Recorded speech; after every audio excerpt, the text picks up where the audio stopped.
welcome to Citizens Forum, being filmed on Wednesday, August the 14th in the beautiful Memorial Arena in downtown Victoria. The first part of Citizens Forum is always the Walter and Jack Show, and away we go, Walter.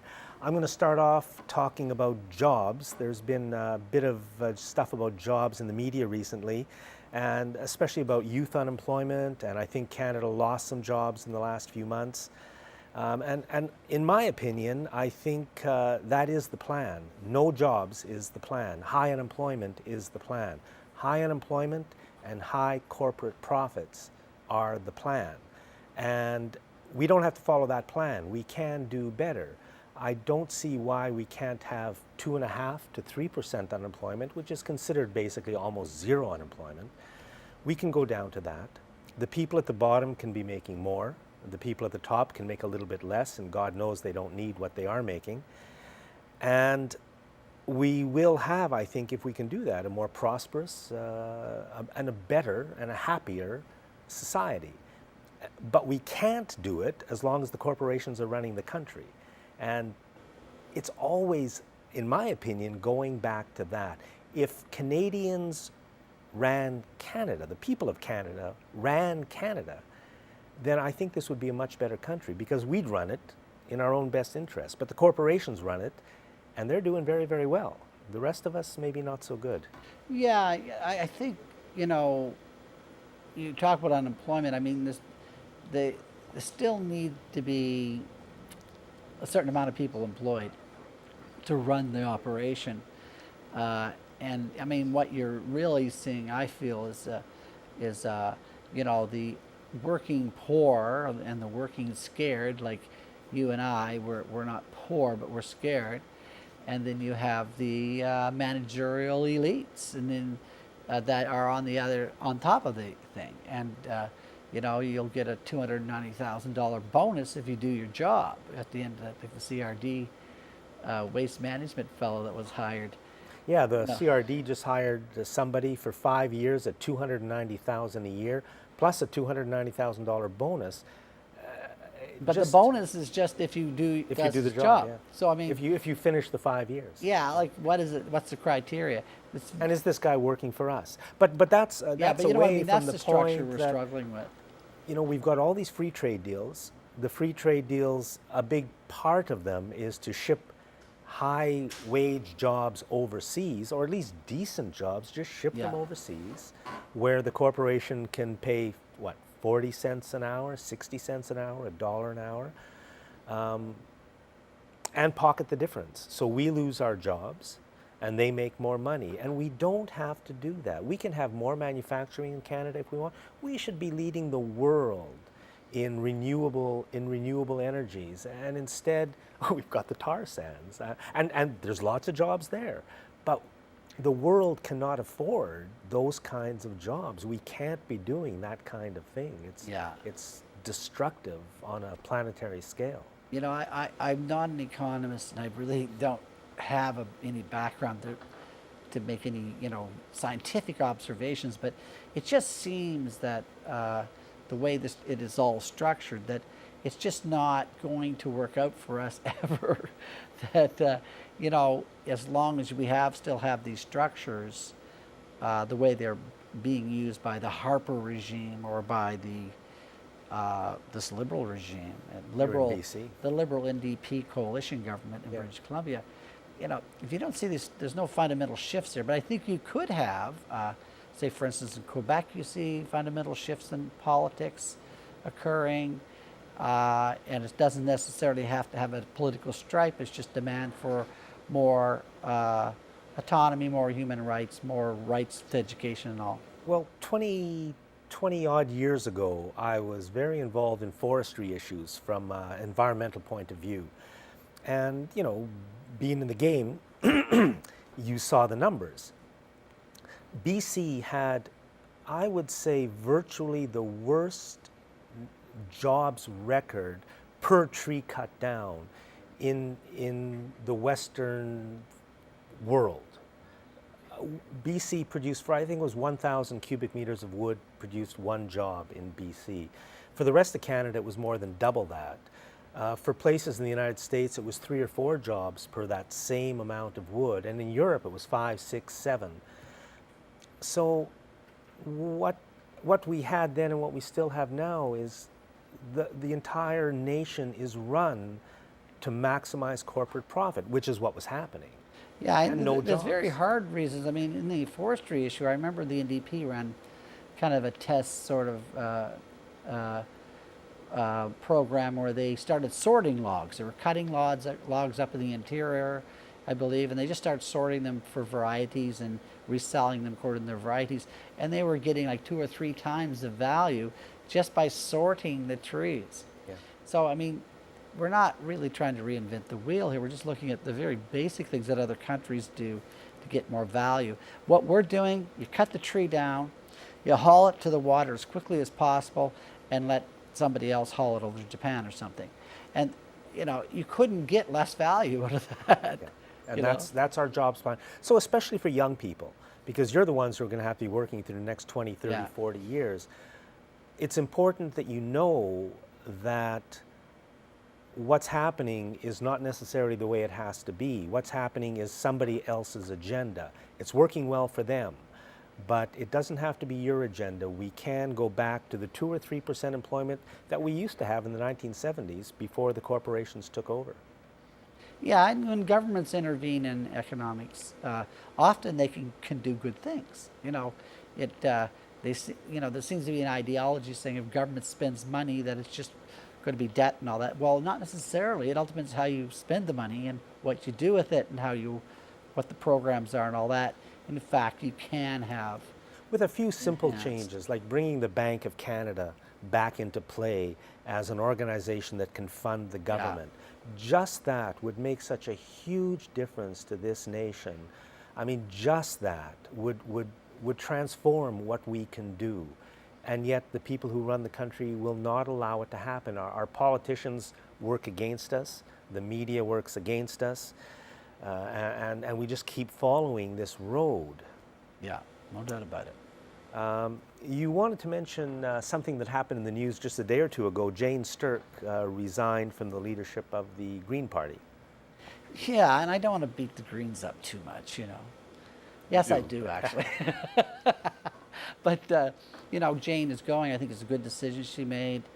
Andrew Weaver apparently doesn't want to become the new leader, which again is another good decision for the party. But my concern is with the Green Party is the control that's being operated in the party right now by the corporatist environmentalists who really have a stranglehold of the party. And these people who are pretend environmentalists, some of whom are quite prominent, being paid through different means by corporations, are really the mouthpieces of those corporations. And the public doesn't understand that. The Green Party is heavily controlled by that ideology. And I don't see any big change in the party. And I think one of the biggest troubling things is in this last election, one would have thought the Greens should have picked up quite a bit of ground there. There was lots of ground that they could have moved into, but they really didn't make any gains. And I don't think it's just Jane. What you're dealing with here is an ideology that doesn't resonate with the public. It's why the Greens weren't successful is the reason why I didn't go and vote. It was a very same problem. I just couldn't get excited about what was happening in the party and what they're talking about. Now, there's a chance they could renew and get maybe a younger, more vibrant leader with a little more openness of mind, but I don't see that happening. So it's unfortunate for us in British Columbia that we don't really have an alternative voice in the legislature. So what are 2 or 3 things that you think a political party could glom onto that would make them successful in the eyes of the citizenry who would then go out and vote for them? I mean, one thing I'd like to see is a party that would come out with a democracy platform. Exactly. And say, hey, we're gonna have a new way of governing. We're gonna find out what people want, and then do that. I mean, to Yeah. me, that would be something wonderful and great. Yeah, and you know, there's certain notions, like the Green Party historically has come from what would otherwise be known as the left side of politics, and they've always been very attached to issues of human rights and workers' rights.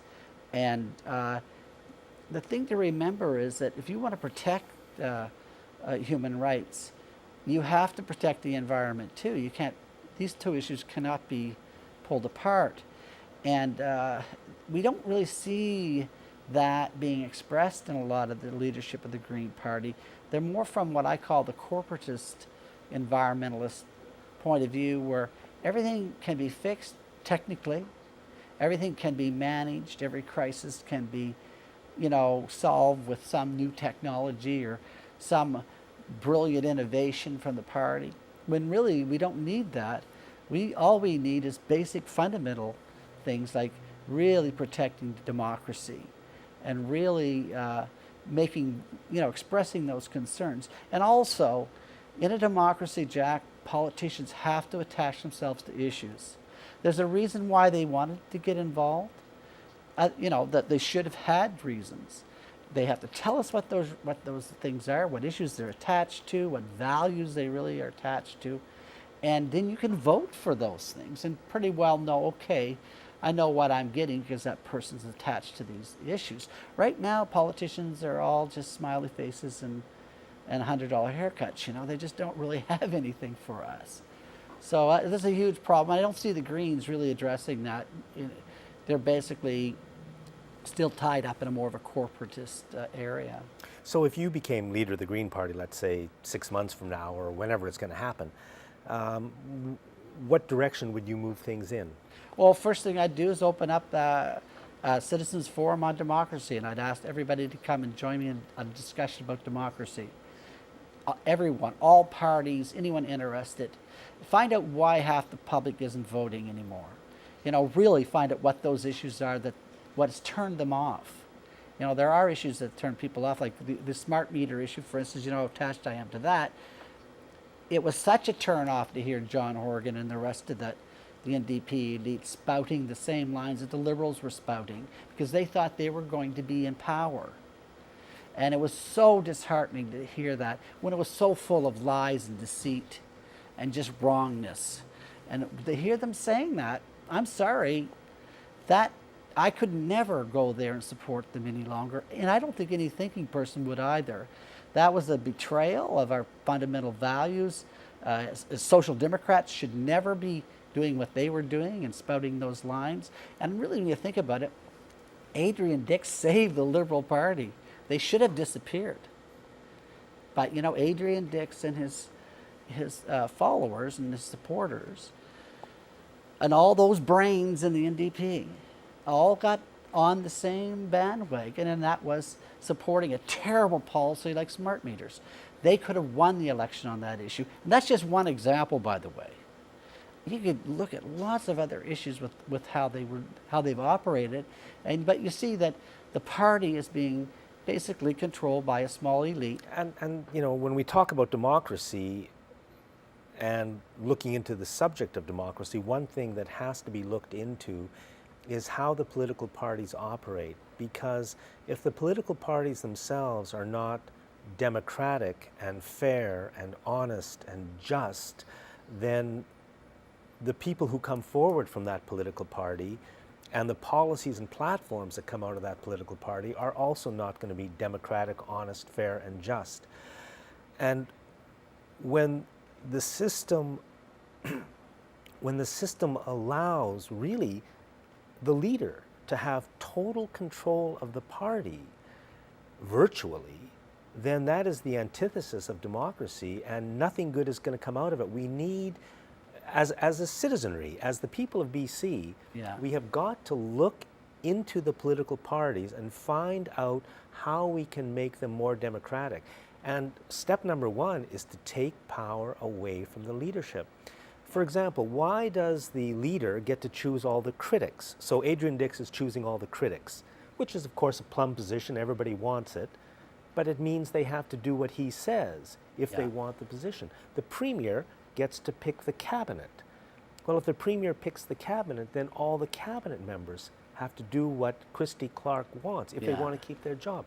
It's it's it's set up that way to be undemocratic, and we people, we the citizens, have got to do better. The politicians won't change. They're not going to allow the change. It's up to us to somehow overcome them and make the changes that we need to our province to make things better. Yeah, and I agree. And it's funny because, we mentioned Bill Vanderzam just before the show, and how he felt intimidated by BC Hydro, and they mounted a smart meter transmitter right in front of his house and all that, and how he came right out and said that he thought that was vindictive of them and all that. And we both expressed our gratitude towards a politician, an ex-premier, that really does call it what it is. And you really have to appreciate that. The thing is about Vanderzam and other politicians at the time, I always thought they were a little too populist, just a little too, endearing to the public, and maybe not too tight to the policies, and trying to win on good looks and a smile. The thing is, now looking back, a fellow like Bill Vanderzam would be a breath of fresh air in this political environment. And for those who don't know, Bill Vanderzam was one of the lead figures on the HST campaign, and also was spoken out against smart meters. And so what BC Hydro did was put some kind of big smart meter tower right in front of his house. Yeah, And a transmitter. He said basically in order to pay him back. Well, It's and been moved now. Vanderzam wrote the first legislation, the recall and referendum act, or whatever, I can't remember the name of it, back in the late 80s, and that was what brought was allowed this question to be brought forward. The HST question was brought forward on that Vanderzam referendum. was the first one to bring it forward. The NDP actually wrote, when they came to power. They wrote did. the They legislation. changed a lot of the rules, made it harder to achieve, but nevertheless they did bring it in. I just want to mention the issue of citizens versus taxpayers. I think it's very important for us citizens to demand to be called citizens. As I've said before, the way the media and the politicians and ourselves, we always call ourselves taxpayers. Taxpayers is one thing. Citizens are the people who run the show. Taxpayers are something else. If we let them turn us into taxpayers, then we're really going down. Mm-hmm. Another thing we wanted to talk about is this rainbow. Well, they call it the Rainbow Family. The Rainbow Yeah. Family, okay, that was going to meet at a small park up in northern BC. And maybe the point was right, that the park was too small and too many people going up there. So, but I just want to point out this headline in the Times Colonist. It was on Sunday, August the 11th. It says, "Park shut, threat too great." And it just made me think, first of all, the whole island has been clear-cut logged, but never once did I see a headline that said, "Threat too great, maybe we should stop these crazy corporations from logging everything." The salmon are disappearing. Have you ever seen a headline, "Threat too great"? Climate change, Fukushima. And, Fukushima is what they wanted to talk about. Well, one of the topics that environmentalists are preoccupied with is the fact that the Fukushima reactor in Japan is still leaking massive amounts of radiation. It's fundamentally an out of control situation. Let's not kid around here. It's a very serious issue. They wanted to talk about that, and they were concerned with the radioactive debris and radioactive water coming ashore, and they wanted to point that out. So one has to wonder, was that part of the decision-making process that Yeah, through all the authorities headlines, through all used? the TV time and radio time, I heard Fukushima mentioned once by this group on CFAX. But other than that, it was all about hippies and Yeah. digging latrines next to a salmon stream. The issue that they wanted to talk about, Fukushima, this massive environmental disaster, basically never got into the media at all. Yeah. So, somewhere on this sheet, Walter, is what haven't we covered? Oh, salmon and We both wanted to talk a bit about salmon. Yeah. My take on it was, are the governments deliberately trying to destroy the wild salmon? And your take was a little bit different, talking about herring, I think. Well, there's also a virus that the herring have this year, a very, very serious virus, and killing a lot of herring. And herring is basically one of those, basic types of fish are in the ocean that a lot of their fish feed on, and the health of the herring is really going to, indicate good health up through the food chain. So not much is being talked about that, and of course the salmon issue, and then the dying salmon and the viruses that they're encountering going past, fish farms. The government will not talk about it, but what's really disheartening is that the CBC very, very rarely mentions it. And it is the cause, one of the major reasons why there's declining stocks. It's because of the fish farms. Because of the fish farms and the viruses coming off the fish farms. Who's kidding who? And that's why Alaska doesn't have fish farms. But, they can't say that. Corporate media say, okay, I can live with it, but the CBC, come on. Report honestly here that this should be talked about. One thing that could be done with the CBC is really a random group of people could be picked, and they would maybe have some input into how the CBC, like a citizens' assembly on the CBC, a group of Canadians. There's too much political control of the CBC. And if we gave more of that control over to Canadians, I think we'd get the news that we have to have, basically, to save our own lives, because it's coming down to that. And we're out of time. Have a good day. Walter, thank you very much. Thanks, Jack. And thanks for watching this segment of Citizen Forum.